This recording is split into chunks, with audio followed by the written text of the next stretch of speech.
সকালে ঘুম থেকে উঠেই নাস্তা করতে না করতে হঠাৎ করে ছোটো বোনের ফোন চলে আসলো। তো ছোটো বোন এমনভাবে রিকোয়েস্ট করলো ওদের বাসা যাওয়ার জন্য, খুবই জরুরিভাবে। তো মানে না যেও পারতেছি না। আর আমি কি ওইখানে গেলাম না কি না গেলাম অবশ্যই আপনাদেরকে বলতেছি কি হয়েছে না হয়েছে। তো পুরো ভিডিও দেখার জন্য অনুরোধ করতেছি সবাইকে। আসসালামু আলাইকুম, আশা করছি সবাই ভালো আছেন। আলহামদুলিল্লাহ, এই তো আমরা সবাই ভালো আছি। শুরুতেই রান্নাবান্না থেকে স্টার্ট করলাম। এই কাজ করতেছি, শাক বাছলাম, সবজিও যেমন ফুলকপি আলু এগুলো কেটে নিলাম। তো ছোটো বোন হঠাৎ করে আমাকে বলল ফোন দিয়ে তাড়াহুড়া করে ওদের বাসা যাওয়ার জন্য। তো তাড়াহুড়া করতে গেলে তো বুঝেনি তো, যেহেতু নিজেরও সংসার আছে আর ওখানেও যেতে হবে, আর বাসায় মা আছে, বাচ্চারা আছে, আমার হাজব্যান্ডও আছে, কিছু না কিছু রান্নাবান্না তো করে দিয়ে যেতেই হয়। তো তাড়াতাড়ি করে আমি ফ্রিজ থেকে ইলিশ মাছ নামিয়েছি, শাক নামিয়েছি, ফুলকপি নামিয়েছি। এগুলি নামিয়ে কাটাকুটা করে এই তো পরিষ্কার করে এখন সব কিছু ধুয়ে পরিষ্কার করে রান্নাটা বসিয়ে দিব। তো আসলে হঠাৎ করে কেউ যদি আমাকে কিছু বলে না, আমার শরীরগত না হাত পা থরথর কাঁপতে থাকে যে কী হয়েছে না হয়েছে, কেন এরকম ধরনের ভাবে বললো, আর এখন বা কেন বা যাওয়া লাগবে। হঠাৎ করে কেউ কিছু বলে না, আমার শরীরগত কেমন জানি কাঁপাকাঁপি শুরু হয়ে যায়। যাই হোক, ছোটো বোন তো আমার মেয়েকে বলেছিল যাওয়ার জন্য। তো মেয়ে তো এখন যেতে পারতেছে না, মেয়ে তো পরীক্ষা, এজন্য মেয়ে যেতে পারতেছে না। তো চিন্তা করলাম যেহেতু আমার মা বাসায় আছে, আমার হাজব্যান্ডও বাসা আছে, যেহেতু ছোটো বোনের বেশি জরুরি, তো যাই হোক আমি যাই। মেয়েরা তো আর সামাল দিতে পারবে না, যেটা আমি পারবো সেটা তো আমার বাচ্চারা পারবে না করতে।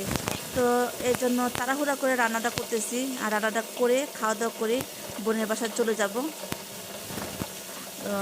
এই জন্য খুবই তাড়াহুড়া করে কাজ করতেছি। আর আজকে কিন্তু তাড়াতাড়ি করে রান্নাটা বসিয়ে দিলাম।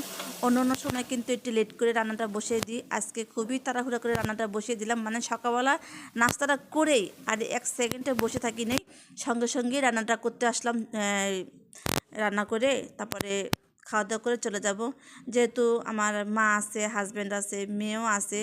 তো চিন্তা ভাবনা করতেছি যে ছোটো মেয়েকে সাথে করে নিয়ে যাব, এত দূরের পথ, অনেকটা দূরের পথ, একা একা যেতে ইচ্ছে করতেছি না। তো ছোটো মেয়ে তো স্কুলে গিয়েছে, দেখি ওকে রিকোয়েস্ট করে ও যদি যেতে চায় তাহলে ওকে নিয়ে যাব। কথা বলতে বলতে কিন্তু আমার এর মধ্যে অনেকটা কাজকর্ম হয়ে গেছে। আমি নতুন আলু দিয়ে ফুলকপি দিয়ে একটু ইলিশ মাছের ঝোল তরকারি রান্না করব। তো ফুলকপিটা না আমি হালকা একটু ভাপ দিয়ে নিছিলাম, আর ভাপটা একটু বেশি হয়ে গেছে। চিন্তা করলাম আগে আলুটা ভালো করে কষিয়ে নিই, তারপরে ফুলকপিটা দিয়ে দিব। না হলে এখন দিয়ে দিলে না ফুলকপিটা গলে যায়, গলে যাবে আর কি। আর অনেক দিন আগে বলেছিলাম আমার মা লাউ শাক আর লাল শাক নিয়ে আসছিলো 3 মুঠা। তো এত লাল শাক তো আর কেউ খাবে না, 1 মুঠা মতো রেখে দিছিলাম। আর দেখেন সেটা আজকে কাজে লেগে ফেললাম। তো লাল শাকটা না অনেক সুন্দর ছিল, লাল টকটকা শাক। আমার কাছে এরকম ধরনের লাল টকটকা শাক দিয়ে ভাত খেতে খুবই ভালো লাগে, ভাতটা লাল লাল হয়ে যায়, দেখতে খুবই সুন্দর লাগে।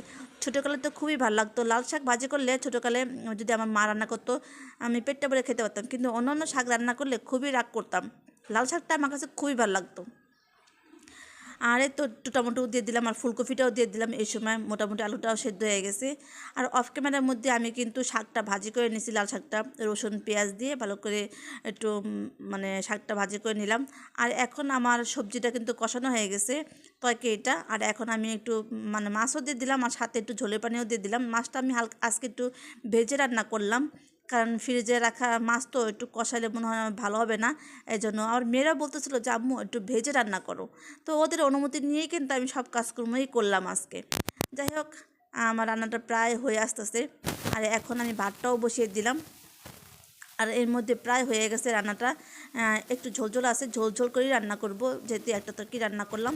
একটু ধনিয়া পাতা দিয়ে কয়েক মিনিট রেখে তারপর নামিয়ে ফেলবো। আর ছেলের জন্য ওয়েট করতেছি, ছেলে আসবে, এসে ওকে খাওয়া দাওয়া করাবো। তো খাওয়া দাওয়া করে তারপর ওকে মাদ্রাসায় পাঠিয়ে দিব। তো এই তো, আর রান্নাটাও শেষ।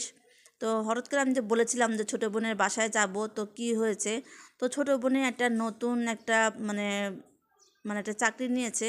তো ইমিডিয়েটলিভাবে ওইখানে ওর থাকা লাগবে জরুরিভাবে। তো ওর একটা ছোটো বাচ্চা আছে, বাচ্চাটাকে রেখে ও কীভাবে যাবে, তারপরে এমনিও ও একটু অসুস্থ আমার ছোটো বোনে। তো এই অবস্থায় কীভাবে কী করবে, তো আমাকে বলল যে আপু এরকম এরকম অবস্থা, যদি আসতা তাহলে আমার খুব উপকার হতো। যেহেতু ছোটো বোনের বিপদ হ্যাঁ, যদি বড় বোনের পাশে না দাঁড়ায় তাহলে কি হয়, বোন বোনের পাশেই দাঁড়াবে, এটাই স্বাভাবিক। তো সবসময় তো আর পারবো না, অনেক সময় তো ব্যস্ততাও থাকি। যেমন আজকে আমি ছিলাম, মেয়ের পরীক্ষা ছিল, তো ওটা আজকে আর চিন্তা ভাবনা করলাম না, যেহেতু আমার বোন ডেকেছে আর আমার হাজব্যান্ডও বাসায় আছে। তো হাজব্যান্ডকে রেখেই আমি আমার মেয়েটাকে নিয়ে, ছোটো মেয়েটাকে নিয়ে চলে আসলাম।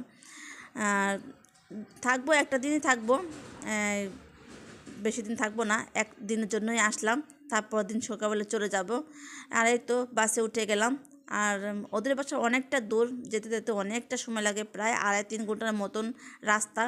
তো এতটা জার্নি করে ওদের বাসায় এই তো আসলাম। তো এর মধ্যে কিন্তু ওদের বাসায় চলে আসছি, এই তো আমার ছোটো বোনের বাসা এটা। তো আজকের ভিডিওটা এই পর্যন্ত রাখলাম, পরে আবার অন্য একটা ভিডিও নিয়ে আসবো। সবাই ভালো থাকবেন, আসসালামু আলাইকুম।